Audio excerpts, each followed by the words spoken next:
In a few moments, after a year of waiting, Deltarune Chapter 5 will finally be in our hands. At the June 9th Nintendo Direct, we got a trailer for Chapter 5 where we got mostly old but also a few new pieces of content. We also got a newsletter a while later, which I will go over now. Chapter 5 release date announcement newsletter. And note that it starts off with this golden flower here. Sorry to keep you waiting. Deltarune Chapter 5 will launch simultaneously worldwide on all platforms on June 24th at 11 AM EDT. For more information, check deltarune.com, which we will in a while. I'll send out another newsletter when it's out. Now, Toby did also do this with the release of chapters 3 and 4, where we got this cool artwork, and not really anything more special than that, just like be wary of spoilers, a soundtrack release, which I really do hope we get like right after the chapter, because you just know that chapter 5 is going to have some pretty cool songs. Bugs may be there, patches may come, FAQ. And then we got this screenshot artwork, which was in the trailer for chapter 3 and 4. I hope we get something new, because I'm thinking it'll just be this, but maybe not. There's also the trailer, which Toby is just like right here to the point. Here's the announcement trailer. If you missed it, there it is. We'll also look at that. I wanted to surprise people playing the chapter for the first time, so I avoided showing the most exciting moments, which is the opposite of what you should do in a trailer. And that's interesting, because there's a lot to pick apart in just this trailer alone. So you have to wonder what makes Chapter 5 so exciting that, Toby decided to release the one shop song that's going to be in the chapter and said that, everything else is just too spoiler-like. By the way, the trailer was made by Everdread, and the trailer music, which is wonderful by the way, was performed and arranged by Carlos Insane in the Rain Ain. Try saying that 5 times fast. And the end art was made by Timmy. It looks gorgeous, it does. So what kind of chapter is Chapter 5? We don't get a lot here, but Toby does say, in Chapter 4 we saw dark clouds on the horizon. That's why, let's not look there for now. Let's turn around and watch the sun before it goes down completely. This reminds me of a line from Sham that says, you better not be caught after the sun goes down, or something like that. Does that mean something for this chapter? Or will something show itself? There's the obvious, friend will be there maybe, but we don't know. Again, exciting moments are deliberately not included in this promotional material and all that. Let's smile again. Let's have one more fun adventure, okay? In my opinion, it fits well in the overall story of the game. I have a lot of thoughts about just this small segment in general and this artwork, but we'll get to that later. I'll just read the rest of this newsletter. And then we get a Chapter 6 progress update. Chapter 6 is developing well. Cutscenes/NPC interactions making good progress. Overworld gameplay. We've created all the basic gimmicks of the chapter. Gimmick is climbing, puzzles, etc. Which makes me wonder, is climbing going to be a recurring mechanic? Because it was introduced in Chapter 4 and it was heavily used there. But are we going to have to climb in Chapter 5, 6, and then 7? Or is he just using climbing as an example of what a gimmick is? Now we need to create a few more rooms utilizing these gimmicks. Just the game has to be a game. It doesn't have to just be a story, is basically what he's saying here. Normal enemies and bullets, mostly complete, which is actually pretty amazing, since all the enemies have unique bullet patterns and mechanics and all that. If that is done, then that means I guess I want to say like at least 50%, right? And then boss and bullets. I find this very interesting because he says here that we're working on the bullets of the last battle of the chapter. I mean, this may be pretty obvious, but this means that chapter 6 is going to have a boss. Now, in chapter 4, we did have like the Titan as the boss, right? So it could be just, some random entity at the end of the chapter, but I doubt that. I think we're going to get a recurring character here, which also means most likely a Dark World, unless we are somehow going to get a Light World encounter with Chris, Noel, and Susie. This chapter is easier to make than the others, so development is going quite fast. I think this is mostly referring to like the groundwork. Toby said like in a previous newsletter, if I remember correctly, that the groundwork was made in like chapter 2 and 3 for like the most labor intensive gimmicks and segments and like outline of what the chapters are going to be. The fact that this development of chapter 6 is going fast is a good sign, and I don't think that means the chapter is going to be like worse or more stripped down than the others. I think it's just like the team has gotten in the groove of like how to make a Deltarune chapter and everything that's in the development pipeline. And this isn't my area of expertise, but I think like this is overall a good sign and is not a sign of, oh, chapter 6 is a poorly made chapter in comparison to the other 5. This is where it gets interesting because this sounds crazy, but it's not unrealistic that some staff members may start working on Chapter 7 before the end of the year. 2 things here. Chapter 7 starting work before the end of the year, meaning that we might have Deltarune ending in 2028, which means 10 years of Deltarune just coming to an end like that. What if we get Chapter 7 on like the anniversary of Deltarune, like when the survey program was released? That would be awesome. But also, the other thing this means is we will likely get Deltarune Chapter 6 in 2027, I hope.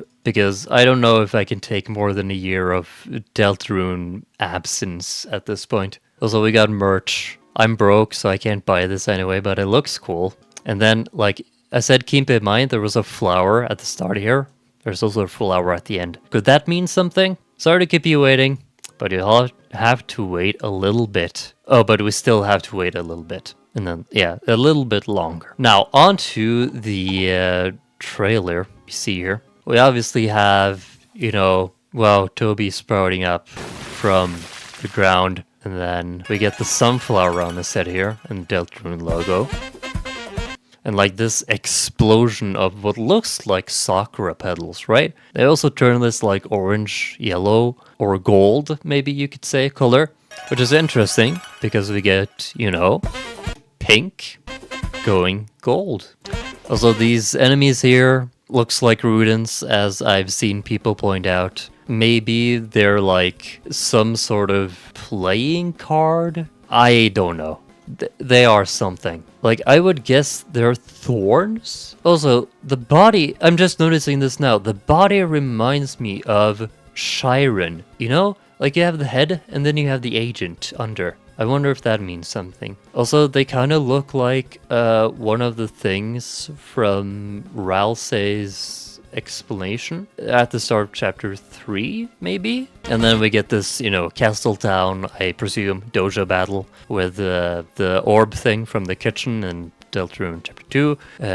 Newbert with some very fancy Super Saiyan-like hair. And then you get Trashy also. And it seems like we get a mechanic similar to where we had with the dojo battle for El Nino and La Nina. Or is it the other way around? I can't remember, sorry. Where it looks like we have to use the soul, and like the direction the soul goes in is the direction that the broom points in, which will then, gain us TP, I think. Yeah, no, okay, we can't see the TP bar, so it's most likely just Mercy Meter.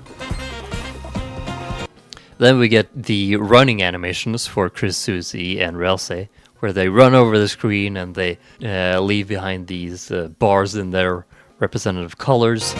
And then we get just, some generic bits from the previous Deltarune chapters. But then we get this from Chapter 5. A new enemy, which looks absolutely phenomenal. Like, the team cooked on this. And there's lots of interesting stuff here too. I'll go over it bit by bit. Okay, so the first frame we see here. The fun gang in a battle against this guy. The enemy is interesting in itself because not only are they, like, made of flower pots, but they also have a shovel. So obviously, like, the real world equivalent of this enemy would be flower pots, right? And they also have a shovel. So are they also the darkener equivalent of a shovel? Or, remember this, can darkeners, like, be multiple things combined? Because we'll get into this in a moment. Also, like, for the battle itself here, it looks like we have to use an act where we get a watering can, and then we have to move the soul over each of these flower pots until, like, you can see the green dot fall down there. Like, it falls, and then, like, all the flower pots turn, completely green. The white lid goes away, and they all have a smiley face. Also, I may just be hallucinating here, but you see the tree there? Isn't that the same tree from the Roots prophecy panel in Chapter 4? I think it looks similar. Like, it looks scaled down if you look at the top right corner. Like, there's like some inconsistent pixel.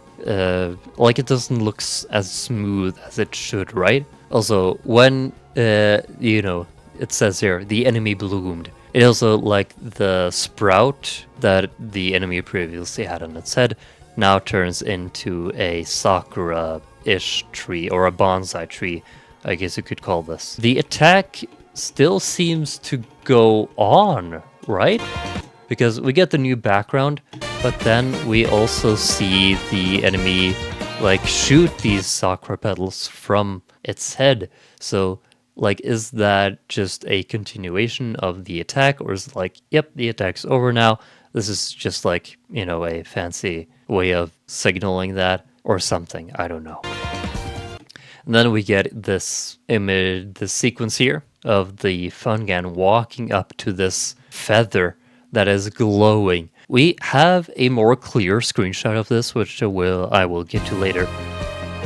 And then, interestingly enough, this says so much. Like, there is so little here, but it says so much. We have Chris here alone against nobody. This is like a turn of the enemy where they are using an attack against Chris, which have multiple knives going, like, spinning around and, going in a diagonal direction. This can mean a lot of things. It can mean, like, the first time we have seen this attack before, right? It was present in the Omega Flowey battle in Undertale, where, you get the Patience or Cyan or Light Blue Soul. It flashes, and then you get the sequence where you have to dodge these knives, and then you have to find the act button and call for help. Then these knives turn into bandages, I think it is, and then, they hover towards the soul, you get healed, and then, it goes on to the next segment. So that means either this is a Flowey type battle, and we're fighting against, like, some Flowey enemy, or this is like a fight against some sort of mimic of Cyan Soul from Undertale.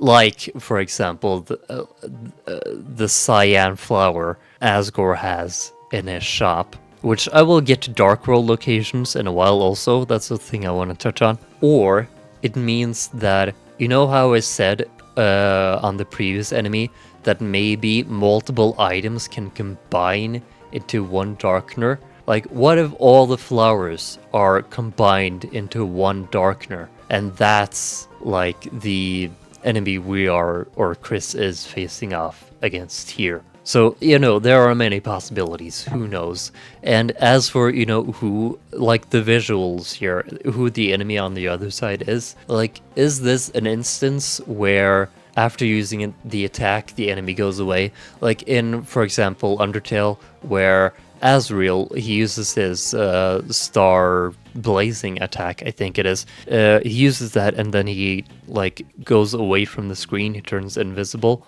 Is that what we are seeing here? Or is the enemy sprite just like hidden for the purpose of the trailer? I think those are two of the most likely options here, because also unlike where we had the battles against the Sound of Justice, the statue that looks like Gerson in Chapter 4, and also Jackenstein, which were both like in darkness and we couldn't see the enemy, or well, in Jackenstein's case it was, just the eyes. We don't have a restricted TP meter here, and we can also see all of Chris, who is alone, by the way, and they are, placed in the center. So that means that they are either fighting this enemy alone, or Ralsei and Susie are somewhere else, also fighting like other enemies or something. Like there are so many things we can interpret from this, just from like this small segment that is barely a second long, I think. Anyway, moving on. This is also interesting. Like I know I say that about everything in this trailer, but like there are so many things here that are just like, wow. You can just like use your brain and come to a conclusion. Maybe it's right, maybe it's wrong, but it's just fun to speculate, We have Chris and Susie going down this vine or beanstalk thing where Ralsei is not here yet, but if I remember correctly, in Chapter 2, when after the Queen fight, when going down the sliding segment there, you couldn't like see him there when you were sliding down either. I'll put up here a clip and see if I'm wrong or not. But, maybe Ralsei is here, maybe he's not, who knows. And also this thing on the side here, I mean, to me, this looks like some sort of caterpillar, right? Like a yellow caterpillar of some sort. And then you have these like slips you see on the side here, like multiple of them. I think these are called Ofuda, if I'm not wrong. And I think they're like fortune telling slips or something. Like, I think from what I've seen of Japanese culture, like you pull a fortune slip at a shrine, right? If it's a good fortune, I think you hang it up on like a board. Correct me if I'm wrong, but I think it's something like that. So they may be something related to that. Although what it is, I don't know. Also, you have the fun gang running through this swamp here. Remember the details of this, because they will actually come back later. Like the sparse vegetation you see here with lily pads and the wheat-looking things and this sprout, whatever that is. Also, they are using their running, like this segment in particular. It's incredibly zoomed in, and they are all like really close together, and they are using their running animations, which to me either means that, this is just a quality of life update when we run now, they will actually use their running animations, or it means that they are chasing after something. Maybe the night? Who knows? Then obviously this, again, gorgeous art made by Timmy, and release date of Deltarune. But also, we did get an article from Gonintendo. The text of the article is not the interesting part here. The interesting part is not that, but this. Here we see a light world image, right? We saw no light world images or clips or segments whatsoever in the trailer. This is the only image we have of what Chapter 5 is going to look like in the light world. And here we have Chris, Susie, and Ralsei, following each other. Noelle and Susie, following Chris. And this, I feel like it maybe destroys a preconception we had for a long time about the festival in Chapter 5, where it's, going to take place where the, beyond where the police tape is. And maybe it's, the main part of the festival is held there. And, the whole town is just, festival decorated, woohoo. But also, you have to wonder one of the two things, why are these three walking together? And what will happen in the weird route in this instance?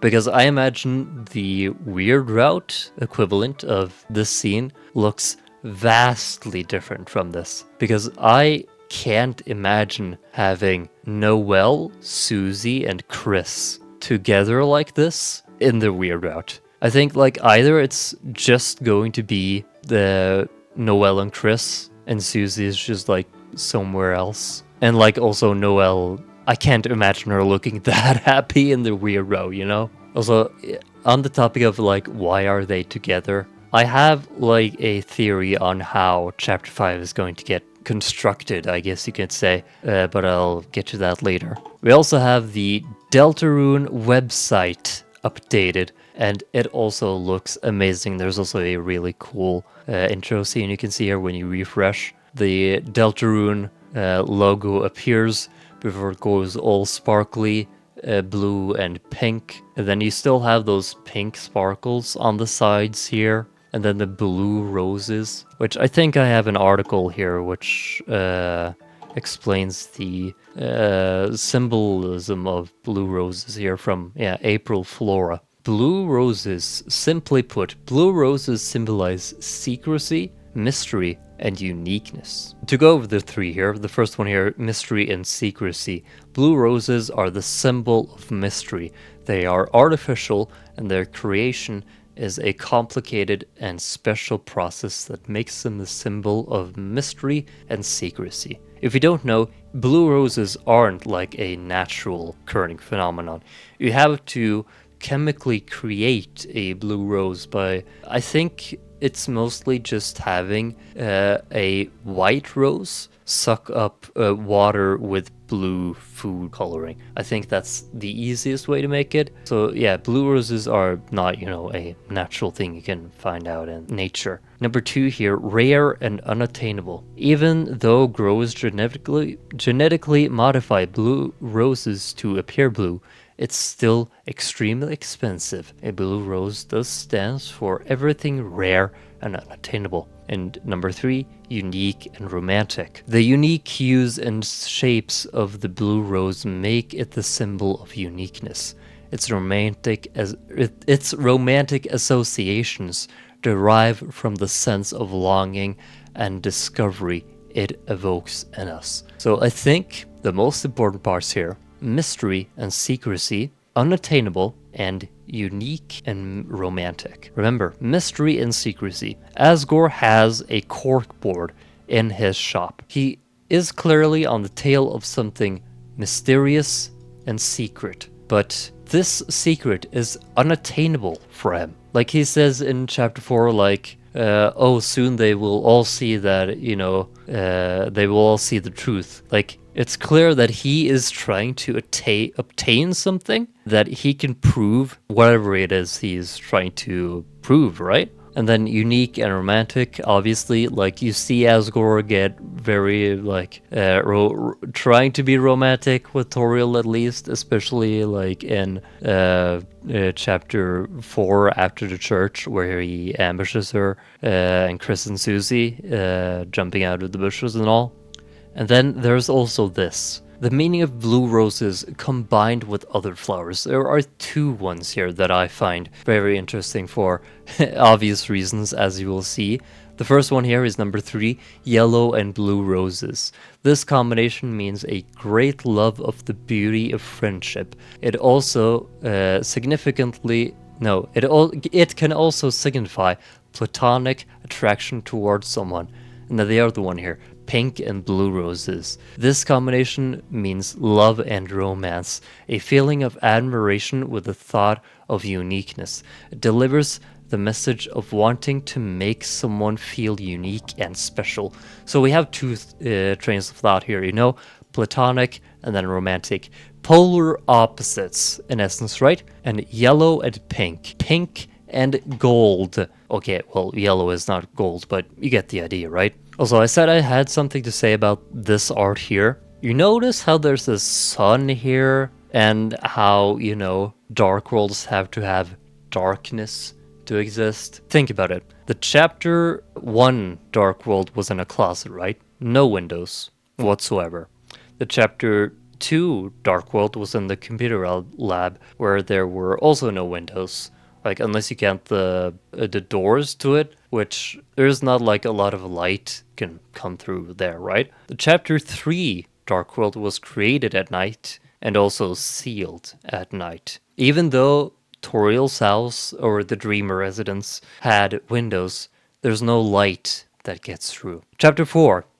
In the church, lots of windows, right? Stained glass and everything. However, it started raining, so, the atmosphere immediately became a lot more darker, and no darkness, no light, could come through the windows. Now, however, in chapter 5, in Flower King, if we are to presume the Dark World is going to happen there, which it most likely is, right? There is a small window on the side of Asgore's shop where you can, see the conspiracy board and everything. Light can come through there. So maybe that window is this light, is what I'm thinking. The other thing I want to touch on here is you see the dark world here. It's bright. There are warm colors. It's vast and open. There's lots of wonderful vegetation and flowers, most importantly.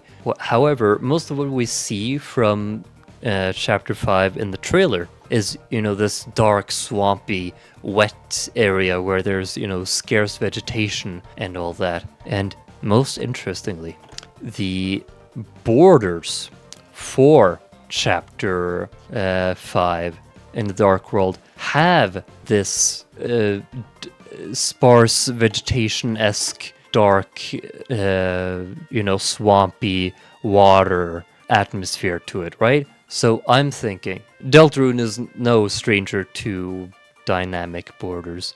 In the Titan fight, you see that there are, when you attack the Titan, the eyes on like the side, they turn red. And also I think, I think I think we have 2 or maybe 3 areas here, maybe in chapter 5, where we have, the main field of pink and gold. Then you have the second area, which is this, dark, swampy area. Now, I had a theory for chapter 3, which turned out not to be true. The theory was basically that, chapter 3 was going to be based on, we had the green room and we were going to have to go through different channels and obtain a certain amount of points in these channels to be able to progress forward. I think that maybe chapter 5 is going to do that, or this is just a big cope, because I think that chapter 5 will have this big field of pink and gold, which you will traverse through. You will find these points with beanstalks where you will have to slide down and go into this swampy area, go through it, and get a collectible like the white feather you see here. And like the caterpillar I mentioned earlier. So I think, when you slide down the beanpole, I think that's like going to show your progression of how far you have come in the chapter. And like, you have to fill up all of those leaves with a different item. Why? I don't know. That's just the first thought I had when I saw that. And it's like, oh yeah, no, maybe. Maybe it's going to be like that. And that's when, we're going to have our fight with Asgore and, oh wow, okay, cool. Cool stuff. Okay, so now for how Chapter 5 is going to be set up, right? Either Chapter 5 will start in the Dreamer household, with Chris waking up and whatnot. I think that's the most likely option. Or we will start in their room in the Dark World, which I think would be very interesting, like in Castletown. I think that would be really cool if we started there, because obviously, both Chris and Susie are very disturbed after the events of Chapter 4, and if they could just be together and have a sleepover, and then wake up from that when Chapter 5 starts, that would be really charming. And then after that, I think, you can do whatever you want in Castletown, and then when you exit, I think you find either Toriel or Carol.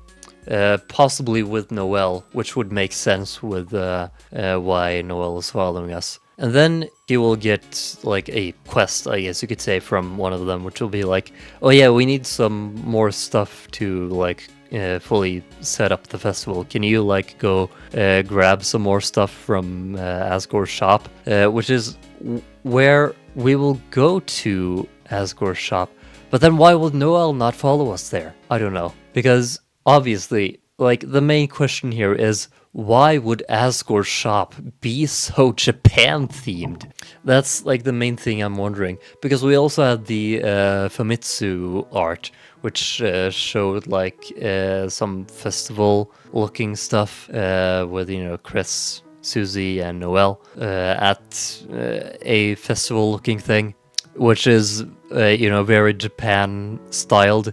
You have them wearing, I don't know if it's kimonos or yukatas or whatever it is, which they are wearing. But it looks like, the Chapter 5 festival is going to be very Japan summer festival themed, right? So, maybe Asgore can have some decorations to this in his shop, and that's why the Dark World looks the way it is, all Japan themed and stuff. And then, to touch on an earlier point I made, when, going between the Field of Pink and Gold and the swamp, I think the Field of Pink and Gold is the first floor and everything, and then the swamp is the basement. That would make sense, right? And then, we do whatever we need to in the Dark World, there.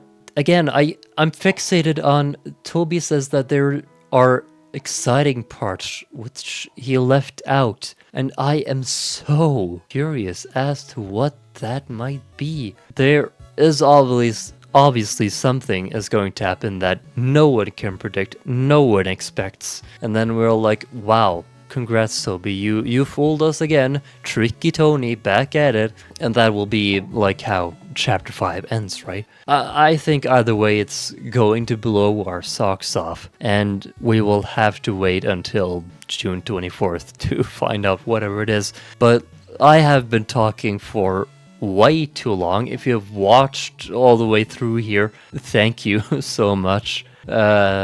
I know I'm not particularly active here, making videos and stuff. But if you did like this video, please, like it and subscribe if you'd want to do that.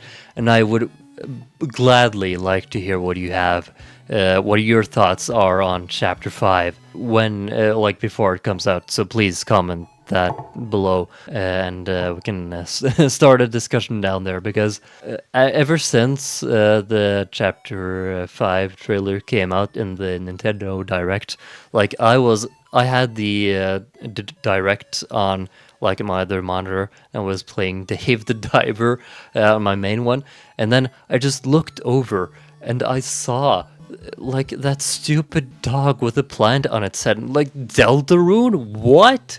Okay, I gotta lock in now.